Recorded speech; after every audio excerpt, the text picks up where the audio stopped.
Assalamualaikum warahmatullahi wabarakatuh. Waalaikumsalam warahmatullahi wabarakatuh.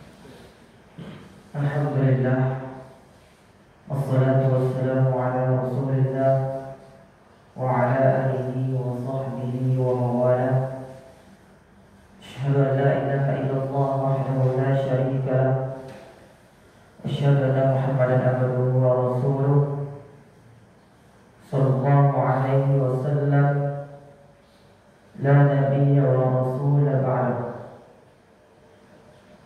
Allahumma shalli ala Muhammad wa ala ali Muhammad. Wa qala Allah ta'ala fi Qur'anil Karim.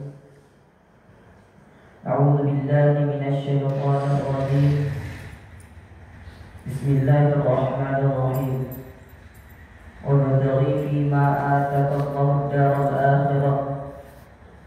Wa la tansa nasibaka minad dunya wa ahsin kama ahsana Allahu ilaika wa la tabghil fasada fil ardh inna Allaha la yuhibbul mufsidin. Shadaqallahul azim. Alhamdulillah wa dinallahu wa iyyakum. Bersyukur kita kepada Allah atas berkat Allah kita masih diberikan waktu oleh Allah Subhanahu wa taala untuk memperbanyak amal ibadah kepada Allah. Salawat dan salam tidak lupa pula kita hadirkan kepada Habibul Mustafa Muhammad sallallahu alaihi wasallam. Allahumma shalli ala Muhammad wa ala ali Muhammad.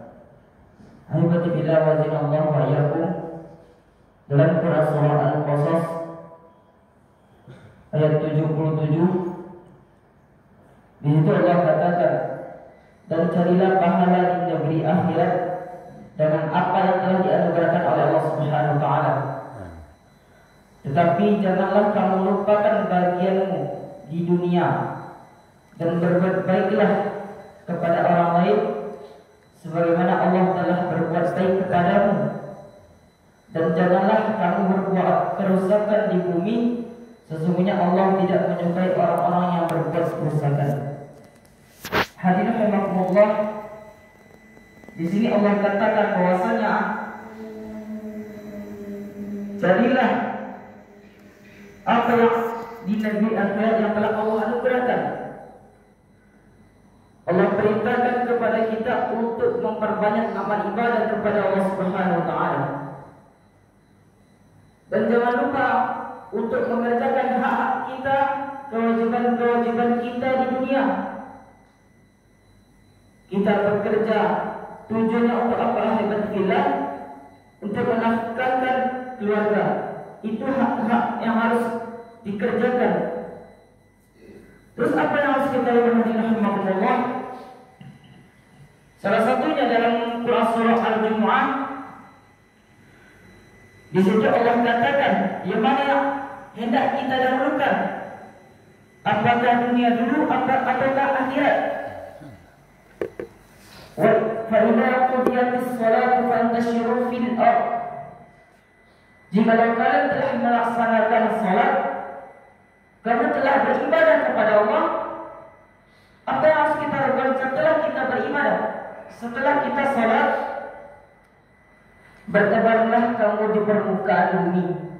Bertebarlah kamu untuk mengerjakan hal-hal duniawi.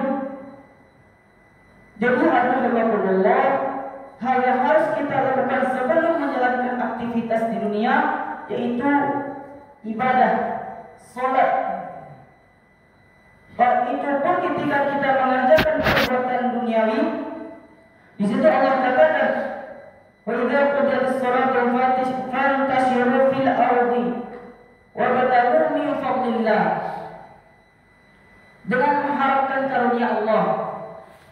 Jadi ketika kita mengerjakan perbuatan dunia itu tersebut, bukan hanya mengerjakan seperti orang-orang kafir melakukan perbuatan ketika bekerja seperti biasanya. Akan tetapi hadirin Allah, ketika kita bekerja, ketika kita beraktivitas, yang mana aktivitas tersebut menghasilkan pahala.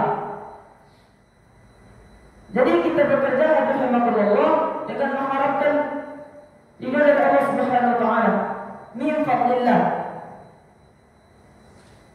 Untuk apa? Wadhkurullaha katsiran la'allakum tuflihun. Dengan mengingat Allah kita mendapatkan keberuntungan. Jadi hadirin rahimakumullah, ayat ini menjelaskan kepada kita bahwasanya banyak di antara kita yang begitu cinta dengan kehidupan dunia. Saking cintanya mereka dengan kehidupan dunia itu, mereka lupa akan ada halnya yang harus mereka lewati, yaitu kematian. Apakah dengan kita menginginkan sesuatu yang harus kita lewati itu, yaitu kematian, kita meninggalkan kehidupan di dunia ini? Dalam Quran surah Al-A'la itu Allah katakan, di mana Allah katakan, bal tusiruna al-hayatad dunya. Kenapa kamu selalu mengerjakan kehidupan dunia? Wal akhiratu khairun wa abqa. Sedangkan kehidupan akhirat itu lebih kekal.